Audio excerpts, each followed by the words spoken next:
It's a unique masterclass of Dr. Kamini Rao's. This is very educational. I've seen quite a few of your masterclasses. It teaches about life.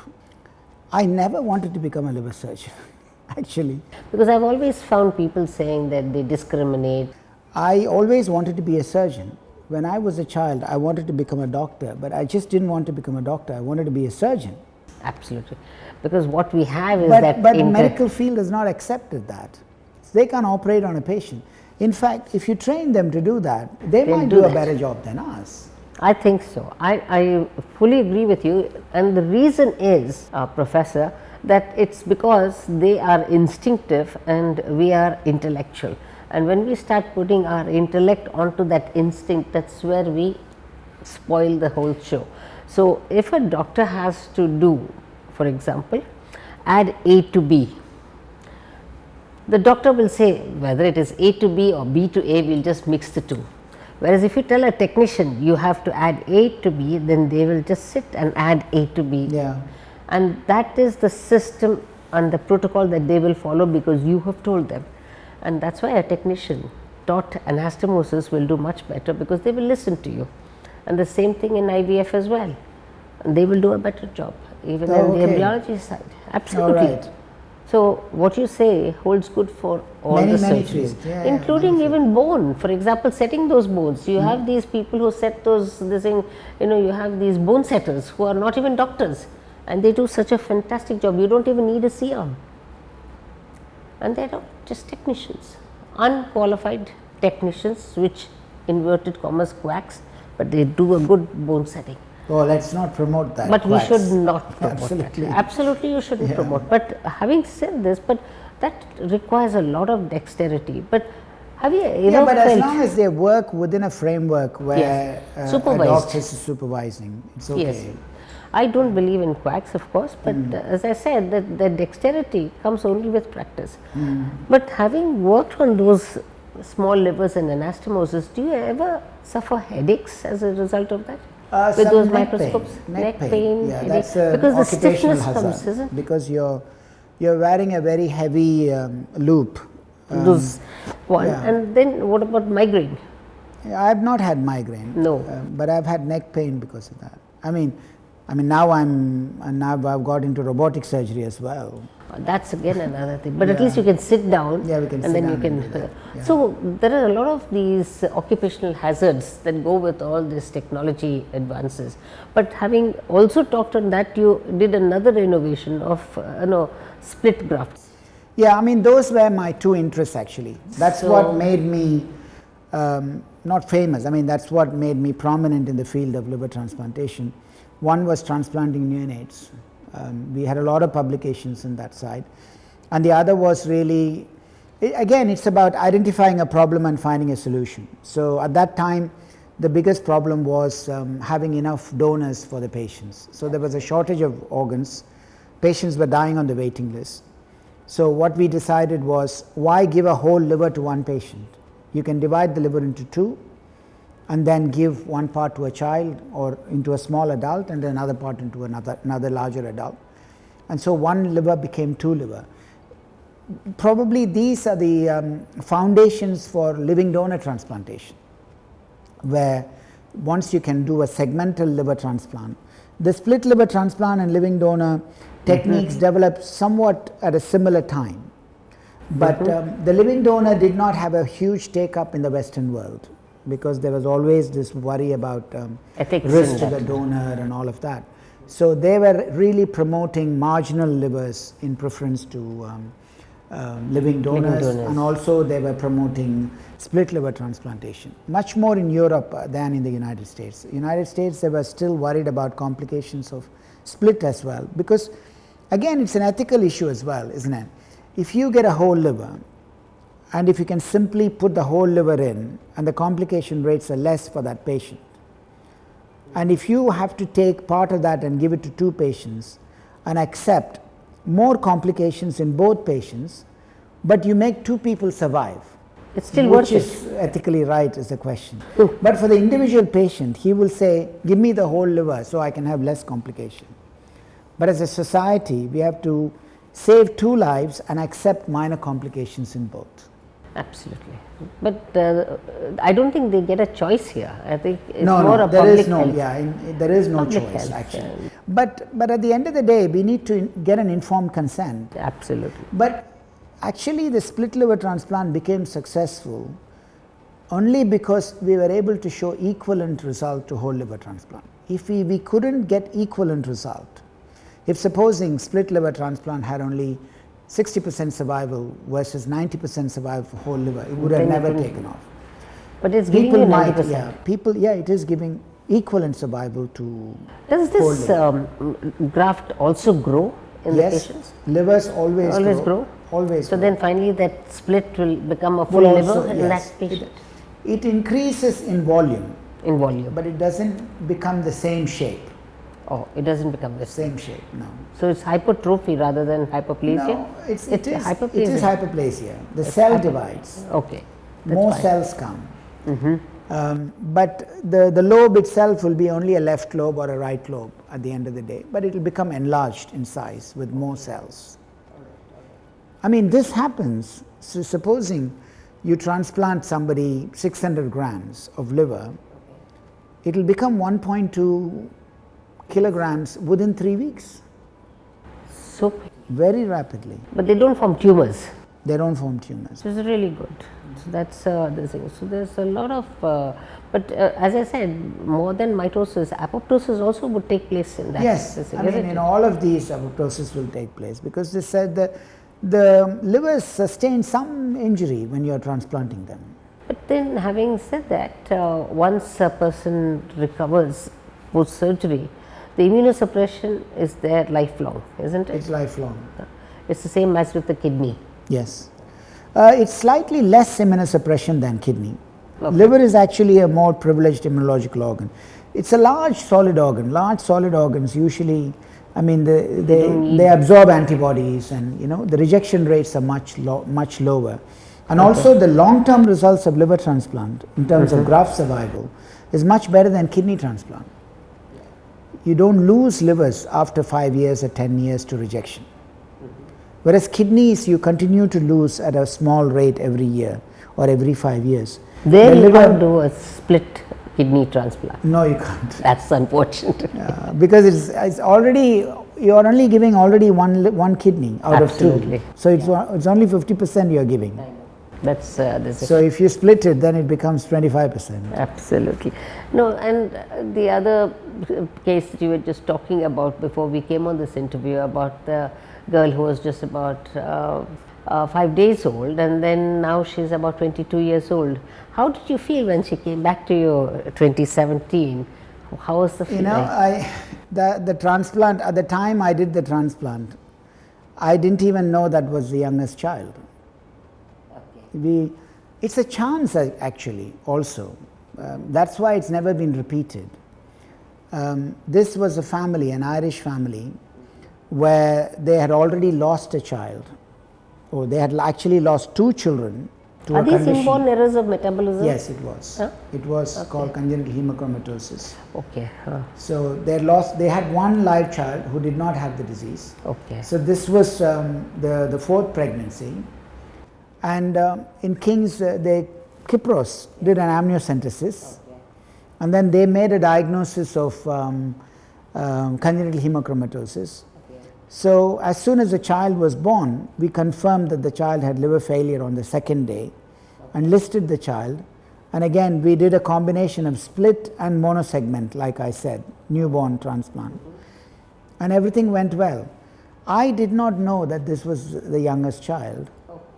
And it was actually 3 months later, one of my colleagues said, "This is the youngest child, we should report it to the Guinness Book of World Records." Fantastic. That must have made you really happy, isn't it? Yeah. And it was there everywhere, in all the newspapers, because there was no news at that time. I think the timing is also very important actually for these to become come like that. But she went through so well. I tell you, she's never had a CT scan afterwards.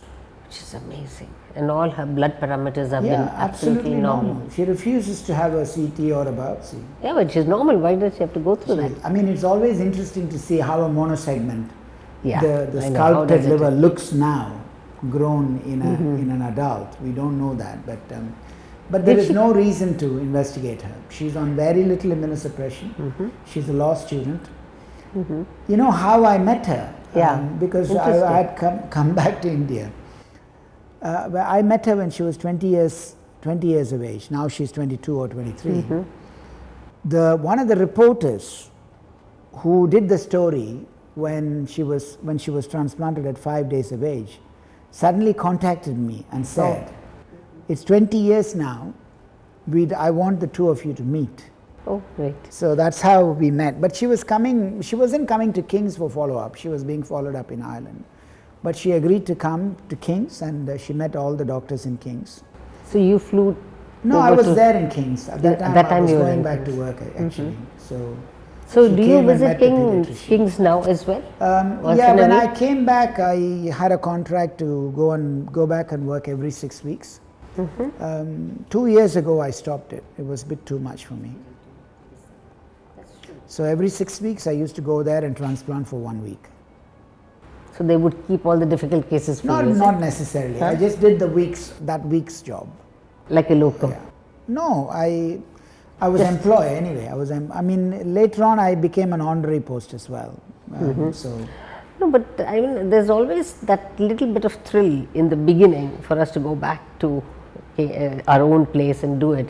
But then sometimes it becomes a stretch, especially when your practice becomes too huge. No, here. it was You difficult can't for go. me after some time. But I enjoyed that because, and they enjoyed that because I was bringing in a different perspective to the meetings. I mean, we always had academic meetings, transplant meetings, histology meetings.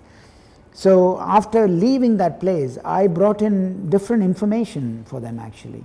So pediatricians really loved it, and I enjoyed it as well. And one of the most important reason I was going back was my family was still there. Oh, your children are there, Yeah, my children are there. but one has just passed Yeah. out, and Yeah, what is they she have wanting gone to to- do? The older one wants to be a plastic surgeon. Okay, The younger one's not decided. not decided. Yeah, she's also in medicine. She's in Cardiff doing her third year medicine. Okay, okay. Your elder daughter in medicine, she's just completed. So what's her name? The older one is Mariam. The younger one is Aisha. Aisha. I wanted to go for traditional names, kind of biblical, aren't they? Mariam. Yes, Maria and yeah. Aisha is of course biblical. Yes. Old Islamic names. So I wanted to in fact, Mariam is my grandmother's name. Okay, okay. So I chose that for her actually. I think I hope they're pleased with that. I'm sure they are, otherwise by now they would have changed their names, isn't Yeah. it? When I decided to come back 10 years ago, I mean, I think they were very unhappy. I think I have to say that my wife has been great actually. She's put up with a lot because my older daughter had just gone to university. Mariam had just gone to university. Aisha was still in school. So they felt that I'm escaping from my parental responsibility for a career. Yeah, that must have been very difficult for her, Yeah. looking after the two girls, isn't Yeah, it? yeah. Tyra is her name. I think she managed actually, and that's why that's one of the reasons I kept my contract with King's. So I was going back every 6 weeks, and that week also gave me time with my family. So I'll spend really 9 days rather than 1 week. I'll go one weekend before and work for a week and then spend the next weekend with them and then come back. But that was tough for here as well because work was getting very busy in India. So to get away for 9 days while But you why got did patients. you decide to come to India? Ah, that's a very good question. We never addressed that. Yeah. I was burnt out, I think, in UK. Yes. No, not because it's tired, Then? but I don't know if I should say that. I thought that innovations were more difficult in the UK. No, things had changed a lot. From the time I became a consultant, we built all this. I told you the neonatal transplant, the split, and also I had an interest in something called auxiliary liver transplant. We were devising new techniques those were becoming very difficult to do in the UK because there was huge amount of regulations to do anything new. You had to put it to a committee, you have to show them that it's been done before, you have to show them it's safe. How can you do something new? How can it be done? Yeah, I mean, if you it's tell already them, done? you tell them I want to do this. So they've got a novel technique committee, for instance, new novel techniques committee. You have to go and sit there, present the paper, and then they'll say, I want to do this, and then they'll say, has it been done before? Can you go and watch it? I said, it's not been done before. That's why it's called novel. You know. So and the other thing was, that was a time when living donor liver transplant was coming. Living donor liver transplantation is technically far more demanding than the cadaver liver transplants. The Western world is still 90% doing cadaver liver transplant, or 95% doing cadaver liver transplant. So if I had stayed in the UK, I would have never specialized in this field. The future is really being able to do, and again, it's always a challenge for me. I think the technically more difficult it is, the more I wanted to do it perhaps. And there was no way living donor was going to develop in a big way in the UK because there were a large number of cadaver organs available, and that would have been very difficult. And finally, the other reason I came back was one of my friends from Global Hospital, the promoter, Ravindranath, he thought that I should come back to India and contribute here in southern India. He had just acquired a hospital in Chennai because I told him I couldn't come and work in any other city. He asked me to come to Hyderabad, and I was going and helping them set up a transplant program in Hyderabad before I moved. For about 4 or 5 years I was going and helping them set it up. But to go from the UK for 2 days to set up something or do operation was very difficult.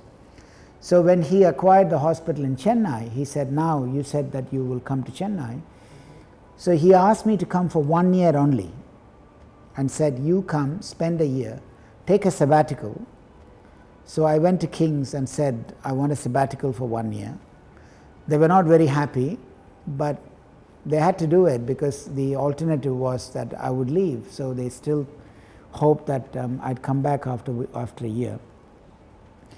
I worked here for a year and I thoroughly enjoyed it. I thought that there was a huge opportunity here to build. Everybody, after a year actually my sabbatical finished, I went back to King's, worked for 3 months full time, and I did not like it. You'd seen this side of the... Yeah, so I decided I would leave my job. But then with some persuasion I accepted the contract of going back every 6 weeks. So that's how it came about. But having said that, so your interest in the pancreas came when you were in India? In King's, yeah. In King's. Again, it's a new opportunity. I wasn't a big pancreatic surgeon at that time. There was a huge amount of new regulations came about cancer treatment in the UK. In London, they wanted to create specialist centers, because pancreatic surgery is very much dependent on how many operations you do. And there were many general surgeons doing pancreatic surgery. Like it's happening now here, there is no regulations. People will do 2 Whipples or 3 pancreatic operations a year, or 5 pancreatic operations a year. And the outcome is going to be dismal, really. And that was happening in the UK. This is almost 15 years ago. So they decided that they will shut all the centers and nominate really specialist centers to do pancreatic surgery. That's the right way. Yeah, and for the whole of the south of England, they chose 5 centers, and King's was one of them. And you were designated I was designated to be the lead to develop pancreatic surgery. This was good. This was the opportunity. When I started, I think we were doing only 25 pancreatic resections. Now in King's, they do almost 150 to 200 pancreatic resections. So it's grown into a big pancreatic And what's the center. success rates there with the pancreatic? That's an unfortunate thing, really. Pancreatic cancer has always been one of the worst of the cancers. Even though the operative success rate can be quite good, the long-term outcome for these patients have not still improved dramatically. I think It's still only about 5-year survival of 25-30%. So it's not been, perioperative survival has improved a lot, but long-term survival has not improved a lot. I know that is one thing, and people are scared with this pancreas surgery only because of the mortality, particularly when they talk of pancreatitis. Leaks are the one. I mean, that's why you need to centralize. Because for me, as a liver surgeon doing minor microscopic anastomosis, pancreatic anastomosis was never a difficult operation for me. So that's why I took it on, and a lot of people don't even know that I'm a pancreatic surgeon. I still do. I read about it, and that's how I came to know what I said. That's what I'm going to ask you about. I do cases which require vascular resections, or people are afraid of resecting. That sort of cases finally land up with me. But how do you keep your sanity in place now that, of course your wife has come down now, that your daughter has also finished medicine, but the younger one is still in medicine, okay. But otherwise you were all alone here. I remember the last time I had come here, we had visited your house, and that would have, at least house about 100 people in that house. And yet you were almost living like a hermit over there. I mean, you must have been. No, I think I do a lot of things outside work as well. My mother stays with me now, so I'm very pleased about it. I think she's very happy to be there, and she's always lived a comfortable life, and there's a big garden. She has an interesting garden. I know. So she's there. One of my sisters with me, and my wife is now here. But I have other interests actually. I'm fully occupied. Books, I wake up very early in the morning. Early in the morning, fitness, swimming. Swimming, yeah. Yes. I come to work Sports. a little late. People start the operation early, but then you join in. Yeah, I come in a little later. Mm-hmm. And I have an interest in Tamil literature. Yes. So I memorize things even now. Yeah. I still am memorizing poetry because I give little talks. What about films? Yeah, I watch films as well. All sorts of films really, but not that much, I would say. I watch television. I do everything that a normal person does. What about tourism, traveling, holidaying? Yeah, I mean, not tourism, but I have traveled a lot until this COVID came and stopped it, and I'm pleased. Do you miss traveling? No, I don't. You don't. I'm happy about it. In 1 year, at least I will go abroad 12 to 15 times. But even if you did go abroad, how much of that time would be holiday time, and how much of it would be conference time? Mostly work. I mean, holiday maybe once a year with family or something like that. Mm-hmm. But mostly it's for work. And I travel, and I'm very involved in International Liver Transplant Society. I'm the president-elect. Wow, another feather to your cap there. Yeah, I think that's been great actually. That's been a good recognition. I mean, one of the things when I left King's, many of my colleagues would say to me, if you went to India, you're going to disappear. They said, you will not be known in the field of liver transplantation, you will just do the numbers and you won't be able to publish. You won't be academic like you've been in King's. Many things have been said to me. But actually, after returning to India, I've become more prominent than I ever was at King's College Hospital. The recognition. See, there is a difference between becoming big individually in India and becoming big in King's. Because King's, everything is set up for you. Everything is there. Even if you become big in King's, you become big in King's because of the institution. Whereas if you become big here, it's your own effort. Absolutely. You've hit the nail on the head. That recognition is very clearly there. Yes, I agree with you. And I would have never become president-elect of ILTS if I was in England. I would have never. I know that for sure. And I also know that you run a very popular masterclass. Now you talk about that masterclass for me. I'm very interested. Again, it's about education really. It's about academics and education, and that's done a lot of good. Every year from the year after I came to India, That's why I like your terminology, masterclass, as well. Yes. And one of the managers said in Global, "What masterclass? That's not a good name." I said, "Leave that to me." And the first masterclass I did, you'll be surprised, was on pathology of the liver. For a surgeon, everybody said, "Who's going to come?" And a lot of people will come. it's unbelievable. That had a fantastic response from people. I have an interest in pathology. Because that's pathology. the least known thing, because all of us know how to cut, but we don't know when. I have always had a huge interest in pathology. I can interpret my own slides.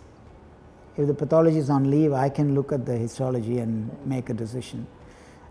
For almost now 25 years, I've looked at pathology. We have one of the best pathology units here. We have a telepathology, we have a scanner. I've enjoyed pathology very much, and that becoming a success was extremely interesting for people, that I run a masterclass of liver pathology and it became successful. And from then on, we have run it every year. I've invited people from all over the world. We have almost 1,200 people attending. It's hugely successful. And Excellent. I run it like you. I interact a lot during the meeting. There'll be chairs, there'll be speakers. I always give comments and summarize the talks, and that's what people like about it. I think that's what happens, when you get into something that you love and that becomes a hobby, you never know how the time flies and you just enjoy it. So, but that's true for surgeons. I've heard many, I don't know, maybe for you as well, many of my colleagues in their younger age who were training in surgery would have said, "I would do surgery even if I was paid nothing." You've heard that? yes, A lot of surgeons would say that. and they would also say that I Because will die with my boots on. But having said that, I think this was the olden days, like my father's time, when they would say that I would like to sort of keep on operating till I die. But then I would tell my father, the patients are risking their lives in your hands, Absolutely. But you should learn when to give up, and that's more important. No, He said, I'll tell I'd you like that. If I'm not able to operate safely, I will you never should do give it. I will But my stop. father would never. He would never this thing. So I also would say, so Professor, now the great liver surgeon, pancreas, hepatobiliary, and everything else, a great innovator, a teacher, a philosopher. I think I want to know, what is your next, where do you want to see yourself in the next 5 years? That's a good question. I have kept changing things all the time. I think I'm probably a restless guy. I moved from India to the UK, but I've been in one place for a long time. It's not restless moving all the time, but I've always looked at opportunities and changed. Like Global Hospital was a good setup for me. Yes. I built a huge program, but there was always something that I could do better, and that's why I took this as a challenge. This is what I'm doing. The Rela Institute is a bigger challenge than just a liver transplant program. Absolutely. Liver transplantation is still important for me. We are a very big program. We are one of the largest programs in the country. We are doing about 250 liver transplants a year. We are one of the biggest pediatric transplant, one of the biggest in the world actually. We do more than 70 pediatric liver transplants a year. Only some Chinese centers do more than us. No Western center does more pediatric liver transplants. So all of this has been achieved, and what next? I think what's attracted me to this place is the freedom to do what I want. I've been able to help many patients. We've been able to do transplants at very low cost. We've been able to do transplants for free.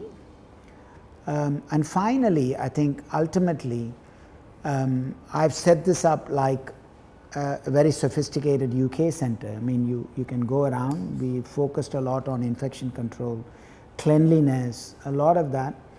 As a next thing, I think I've moved a little bit higher than just providing a service to a select group of expensive service to a select group of patients, and we have set this hospital up, and everybody said, well, why do you want to do that? We now serve the local community, offering all treatments at a low cost. And the service level of that is at a very high level. We may be cross-subsidizing from what we get from liver transplantation, but I felt that people need to see what high quality care is, and that it can be offered at a low cost. I mean, it might seem very strange for you that I started off with liver transplantation and I'm now running a hospital. This is more than just offering liver transplantation. I enjoyed that. I think so you got into administration in a big way, because this requires a lot of administration. I think the time I spent on administration is not huge, probably an hour a day, no more than that. Yeah, but that's because you've got people who have been trained into doing this, and that's the reason why. I'm still very much a clinician. I still do liver transplants every day. Of course you do. Otherwise there wouldn't be people coming here. Yeah. So Professor, close to the end, I think you've really given us a wonderful expose of yourself and how you've come up to where you are today. But what is important is you fit this masterclass of why be when you can be extraordinary, and that extra is your perseverance and your perseverance for excellence. I would like you to talk to my viewers on how to do just that, and what would your advice to any young students out there who want to pursue a career like yours? I mean, like I said before, I don't think you have to be extraordinary from the beginning to do something extraordinary.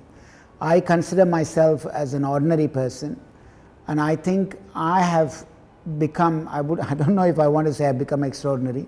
I've done some good work only by really grabbing the opportunities that I've had. I've never let go of opportunities that have come by my way. I've worked extremely hard, and it's also about some element of risk taking. If you are pleased with the status quo, and if everything is going well, and if you think that you're going to stay at that level and be happy, then you're never going to move up. So in that way, I've been a little restless, and I've kept moving on with time, and that's how I feel that I've been successful. So that's very nice of you, Professor Rela. I've learnt a lot about you, and thank you for your time. It was a pleasure having you with us today.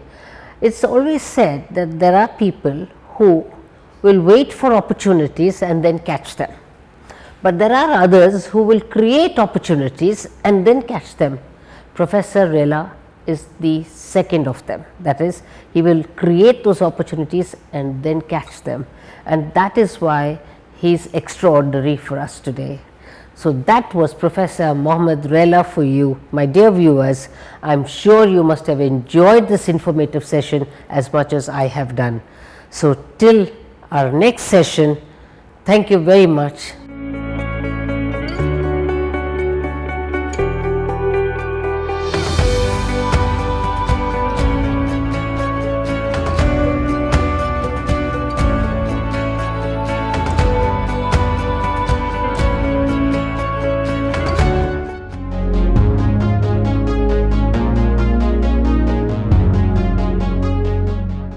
Hi, I'm Bhagya Rangacha, founder CEO of CLT India.